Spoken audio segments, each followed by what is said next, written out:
Sometimes you see it in a friend, right? Those little things. Coffee getting cold, ignored texts, that kind of haunted look. It's easy to miss. Mm-hmm. And it's often more than just sadness. We're talking about depression. It affects something like 300 million people across the globe. It's huge. Wow. Yeah. So today we're diving deep. Exactly. Think of this as a lifeline. We want to help you decode those subtle, often silent distress signals. And give you a practical plan, right? Yeah. How to actually help someone. Yes, a plan for helping them, and importantly, a kind of survival kit for you, the person doing the caring. We've pulled all this from some really insightful research. It's tricky, isn't it? Depression can really hide. Sometimes it just looks like laziness or maybe moodiness. Right, but the key difference our sources point out is persistence. We're not talking about a bad day or two. These are changes, emotional, physical, lasting 2 weeks or more. 2 weeks, okay. And they really interfere with daily life. It's not a choice, it's... Well, the sources describe it as the brain's chemistry being hijacked. Hijacked. That's a powerful way to put it. So what does that look like, this sort of emotional earthquake? Well, you might see someone say, I'm fine, but maybe later you hear they were crying alone. Or hobbies they loved, just gathering dust. There's this feeling of, what's the point? Yeah, that apathy. And often intense guilt, like really excessive guilt. Thoughts like, everyone would be better off without me. Concentration tanks, too. Simple decisions feel overwhelming. And it's not just emotional. The body sends signals, too, doesn't it? Absolutely. Sleep patterns can go haywire, maybe only sleeping 3 hours or conversely 15 hours straight. Wow, extremes.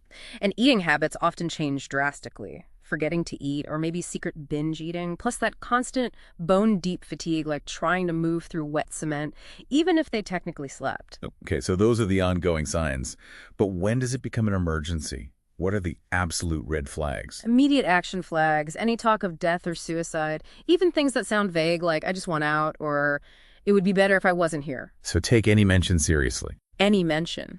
Also, a sudden detachment, giving away things they love, things with meaning, and sometimes, paradoxically, a sudden calm after a real low point. That can be dangerous. Why calm? It might mean they've made a decision, sadly. The cruelest part of depression is it convinces the person they're weak, when really their brain chemistry is off. Yeah. You have to trust the signs, not just the words, I'm fine. Right.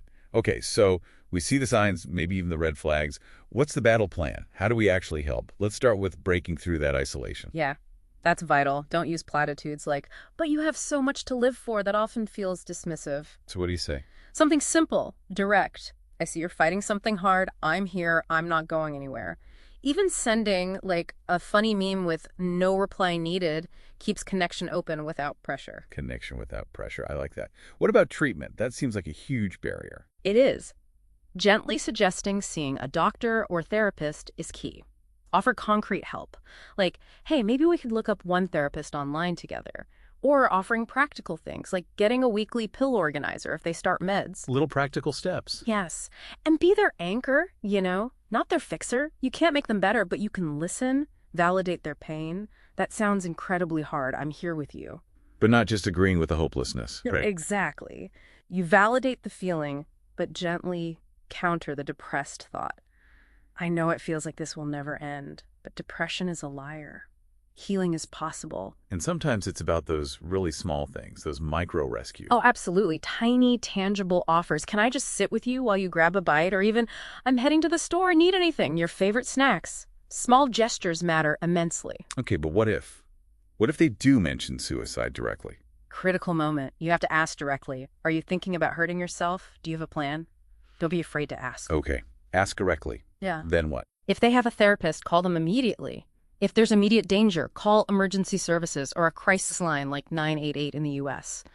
Remove anything they could use to harm themselves and stay with them. Don't leave them alone until help arrives. Stay with them. Got it. It's a lot for the person helping, too. It really is. Which brings us to the caregiver's survival kit. You absolutely cannot pour from an empty cup. So important. What does that look like? Setting boundaries is crucial. Maybe it's I'm available to talk between 7 and 9 p.m., but other times my phone goes to voicemail unless it's an emergency. Find your own support. Like support groups. Yes. Groups like NAMI, the National Alliance on Mental Illness, they offer free courses like Family to Family. It helps you understand, cope, and connect with others who get it. You need your own support system. Okay. Boundaries and support. Because this isn't a quick fix. Definitely not. And this is the hard hope they and you need to hear. Depression is a treatable medical condition. It is not weakness. Treatable. That's key. And recovery isn't usually a straight line. There will be ups and downs. Medications, if used, can take maybe 6 to 8 weeks to really show effects. Consistency is everything. Consistency and support. Yes. Yeah. Your consistent, informed support actually helps physically rebuild neural pathways in their brain. It's not just comfort. It's part of the healing mechanism. The data shows over 70% of people improve significantly with the right combination of treatment, often therapy, and medication. So your support, your patience, just being there proactively, it truly makes a difference. It makes a profound difference. Think about it. Your presence, your understanding, your informed actions, you're not just a bystander. You are actively helping their brain heal, helping them find their way back to joy. Don't forget to check out those free resources we mentioned. They can be lifelines for both of you.